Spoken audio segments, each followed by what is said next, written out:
Last season, Raphinha was everywhere. Goals, assists, big nights under the lights. 57 games, 34 goals, 26 assists. He helped Barcelona lift the domestic treble, La Liga, Copa del Rey, Spanish Super Cup. In the 2024-25 Champions League, Raphinha recorded 21 goal contributions, 13 goals, 8 assists, surpassing Messi's single-season mark and equaling Cristiano Ronaldo's record of 21. People whispered a crazy thought. If Barcelona win everything, Raphinha might actually be in the Ballon d'Or conversation. And then the ceremony came. 22nd September 2025. His season of chaos, numbers, and leadership ranked 5th, behind his own teammate Lamine Yamal, behind Vitinha, behind Salah. 5th, not bad for most players. For him, it felt like a glass ceiling. Then football did what it always does. The new season started and Raphinha disappeared. A few games, an injury. Match day 6 of La Liga, Real Oviedo, 66th minute, a muscle strain. What should have been 3 weeks became 6. And Barcelona, the team he had dragged forward with intensity and end product, suddenly looked lost. PSG defeated them, Real Madrid outclassed them, Chelsea humiliated them 3-0. The high press looked fake, the high line looked suicidal, and the team that once hunted in packs started jogging in pieces. 5 wins, 1 draw, 3 defeats in 9 games without him. 9 points dropped from a possible 18, until he came back. A goal against Atletico, 2 assists versus Alaves the week before, the same old fire, the same lung-busting pressing, the same relentless energy that made Hansi Flick say, when Raphinha presses, everyone else presses too. He increases the dynamic level and the intensity. After that Atletico performance, Diego Simeone couldn't hold back. I have no idea how Raphinha did not win the Ballon d'Or, he said. He is an incredible player. He can play everywhere, as a winger, as a midfielder, as a striker, or even as a wingback. He can score, he can create, he presses and runs. I love Raphinha. Here's the scary truth about Raphinha that nobody seems to be noticing. He's not Barcelona's best player. That's probably Lamine Yamal, who finished 2nd in the Ballon d'Or, or Pedri, orchestrating everything from midfield. But Raphinha, he might be their most important, because when he's gone, everything collapses. The press disappears, the intensity vanishes, and Barcelona, for all their world-class talent, look ordinary. This isn't just the story of a winger who scores and assists. This is the story of a player who went from Ballon d'Or outsider to injured ghost to the one man Barcelona cannot live without. This is the scary truth about Raphinha, and it's time someone noticed. Before the injury and before Barcelona were forced to answer uncomfortable questions about who they really are without him, there was that season, the season where Raphinha finally stopped being the winger with potential and became one of the most terrifying attackers in Europe. The 2024-25 campaign didn't elevate him quietly. It launched him into a conversation he had spent his entire career fighting to enter. And the funny thing, almost no one saw it coming. Not like this. Hansi Flick had barely settled into his office at Ciutat Esportiva when he made his boldest decision. The attack would revolve around intensity, hunger, and fearless repetition. Everything Raphinha had in his blood since the streets of Porto Alegre. And Raphinha responded in a way even Barcelona didn't expect. 59 goal contributions in 57 games. Let that sink in. That's not just impressive, that's elite. That's world class. That's a number that forces Europe to sit up and pay attention. Goals from impossible angles, assists that split defenses apart, moments where he dragged Barcelona forward by sheer force of will. But it was the Champions League nights that truly defined him. At home, under those lights that crush some players and crown others, Raphinha looked like a man who had finally found his purpose. He was relentless, scoring when his team was desperate, assisting when the game demanded clarity, pressing until defenders were begging for someone else,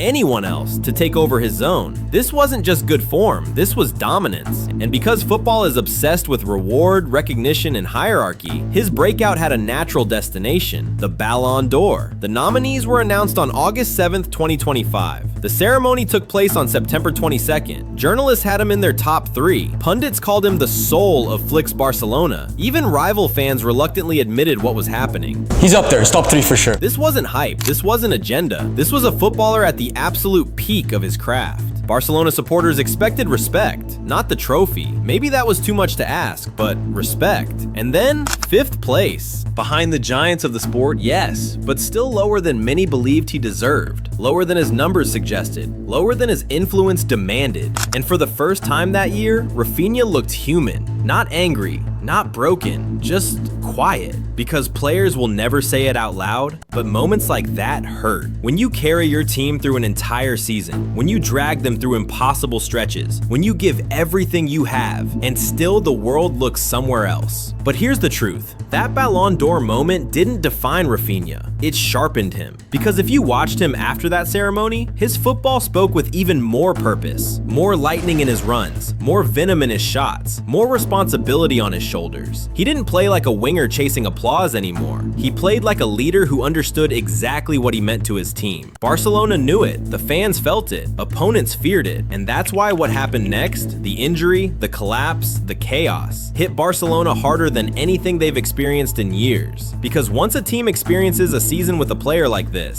losing him isn't just losing talent, it's losing the heartbeat. When Raphinha limped off and the diagnosis arrived, Barcelona didn't panic at first. Big teams lose big players every season. That's football. Systems adapt, others step up. And with Rashford in the squad, a strong replacement is already there. Don't get me wrong, Rashford has been brilliant since arriving at Barcelona. He's scored, assisted, and at one point was leading the team's assist chart. In many ways, he's one of the main reasons Raphinha's absence didn't feel too devastating. Life goes on, that's what they told themselves. But then the matches started, and the reality hit harder than any scan could ever show. It wasn't the goals they missed first, it was the behavior of the team, the silence in their press, the hesitation in the first duel, the lack of belief in transitions, the absence of a leader who screams with his feet, not his voice. Then the cracks began quietly. Barcelona 2-1 Real Sociedad, September 28th, a win on paper, a warning in real life. Barcelona dominated possession but couldn't dominate the rhythm. The press broke down too early. The defensive workload fell entirely on the midfield. Even a mid-table Real Sociedad side found it too easy to break into dangerous spaces. For the first time all season, Barcelona looked like a team surviving moments, not controlling them. Then came the Champions League. Barcelona 1-2 PSG, October 1st. This was the night Europe realized something Barcelona refused to admit. PSG didn't need brilliance, they just needed patience. Without Raphinha initiating the first press, PSG center backs had time to breathe, step forward, and dictate the tempo. Once they broke one line, the rest collapsed behind it like dominoes. Barcelona weren't just missing a winger, they were missing their compass.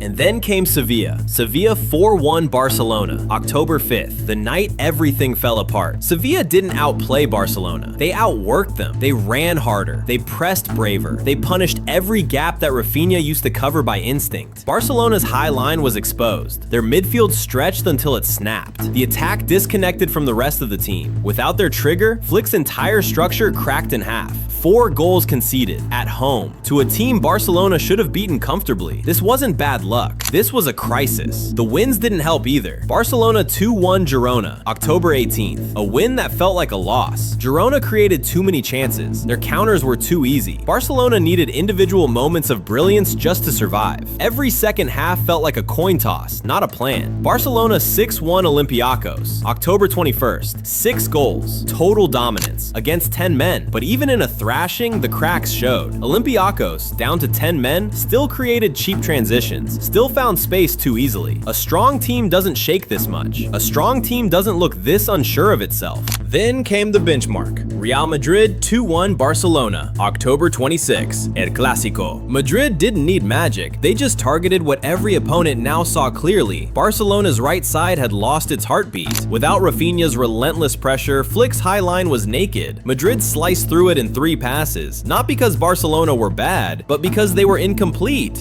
The chaos continued. Club Brugge 3-3 Barcelona, November 5th, Champions League, total chaos. 3 goals conceded, 14 transitions allowed, 9 defensive duels lost in their own half. Barcelona didn't look like Champions League contenders. They looked like a team chasing shadows. And all of this, every shaky win, every collapse, every nervous second half, pointed back to one truth. Barcelona didn't just miss Raphinha's goals, they missed his gravity. They missed the player who set the rhythm of their press, the man who chased the lost causes, the leader who made 10 others run harder because he refused to slow down. Without him, Barcelona were not ruthless. They were reactive, vulnerable, predictable. The season didn't fall apart in one match. It fell apart in small moments, hesitations, gaps, duels not fought, sprints not made, all in the zone where Raphinha used to bring fire. And that's why the world watched Barcelona with confusion, because this wasn't a team lacking talent. It was a team missing the heartbeat that made their system breathe. And by the time he came back, Barcelona had already learned the hardest possible lesson. Sometimes your most important player is not the one who scores the most goals, but the one who prevents your entire team from falling apart. When Raphinha finally pulled that shirt over his head again, Barcelona weren't chasing glory. They were trying not to lose themselves. 2 months of stumbling around, conceding soft goals, getting bullied in Europe.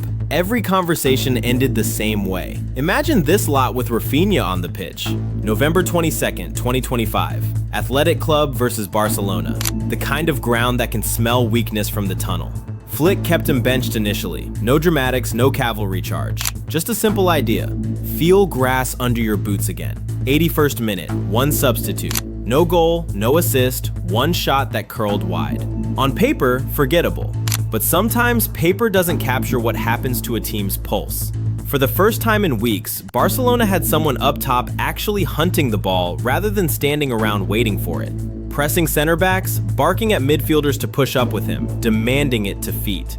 9 minutes. Rusty lungs, timing still off, but the intent? Unmistakable. 3 days later, Stamford Bridge reminded everyone how badly things had deteriorated. Chelsea 3-0 Barcelona. A Champions League battering. Second to every duel, late to every loose ball, torn apart on the counter. Raphinha came on at halftime, forced a decent save, tried pressing, tried dragging them higher, tried injecting something into a corpse of a performance. He couldn't rescue it. One winger can't rewrite an entire tactical shambles in 30 minutes. But even in defeat, you could see the difference between the Barcelona that went hiding and the one that at least had a go when he stepped on. Then came the game that shifted everything.